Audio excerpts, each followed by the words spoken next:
ہمارے پیران عظام کیا کر رہے ہیں، لوگ بے خبر ہوتے ہیں۔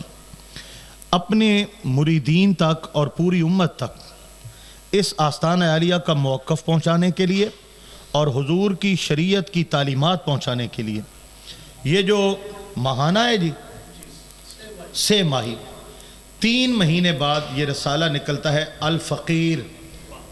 کیا ہے کہ حضور امیر اہل سنت خواجہ فقیر محمد آپ کے نام نامی اس میں گرامی سے منسوب ہے۔ کیا نام ہے؟ نعت یاد کرو چا گھنو نہ گھنو تواری مرضی الفقیر۔ یہ 3 مہینے بعد کیا اس کا ہدیہ ہے جی؟ 100 روپیہ 3 مہینے بعد، اور ٹوٹل سال میں کتنے بنتے ہیں؟ 400۔ اگر یہ ہر 3 مہینے بعد، یہاں پہ پتے بھی لکھے ہیں، نمبر بھی لکھے ہیں، کوئی اپنا ہر مہینے یعنی 30 میں سال کا لگوانا چاہتا ہے وہ سال کے پیسے دے دے گا، اس کو گھر مل جائے گا۔ مقصد ہے کہ یہ ماہنامہ، یہ 6 ماہی آپ کے پاس پہنچنا چاہیے۔ آپ کو پتہ ہوگا، آپ نہیں پڑھے ہوئے، آپ کا بیٹا تو پڑھا ہوا ہے، آپ کی بیٹی تو پڑھی ہوئی ہے، آپ کو بیٹی کو مدرسے میں نہیں پڑھایا، سکول میں پڑھایا، لیکن یہ پڑھ لے گا تو اس کو دنیا کے ساتھ ساتھ دین کا پتہ بھی لگ جائے گا، آپ کی بیٹی اور آپ کے بیٹے۔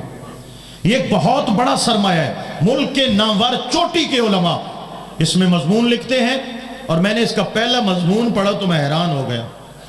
یہ پہلا مضمون نہیں تھا میرے خیال میں، یہ اس کا مقدمہ اداریہ ہے، خدا را اہل سنت و جماعت کو معاف کر دیں۔ میں حیران ہو گیا، جیلی پیر کیا کر رہے ہیں، ان کو درخواست ہے اللہ دا نا نے، نات خان سٹیجاں تے کے کریں دے ودن، انہاں دی منت کیتی نے خدا دا نا نے، میلاد دے جلوساں دے وچ اج کل اساں کے پے کرے نے، ڈھول تے تماشے تے، انہاں نو آکھا نے خدا دا نا نے اہل سنت نو معاف کر دیو۔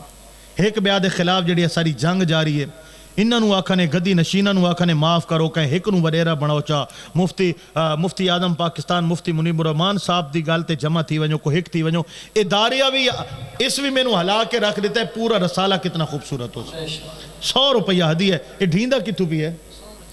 او مسجد دے سامنے سٹال لگا پی ہے تے پتہ نہیں نہ 1000 2000 3000 یا کچھ ہی ہو سی، اتنے مریض تامنے لکھاں تے مہربانی کر کے اے مکا کے ونجنا ہے، اتھے مک ونجن تے گھنون والے نہ مکن، ٹھیک ہے نا؟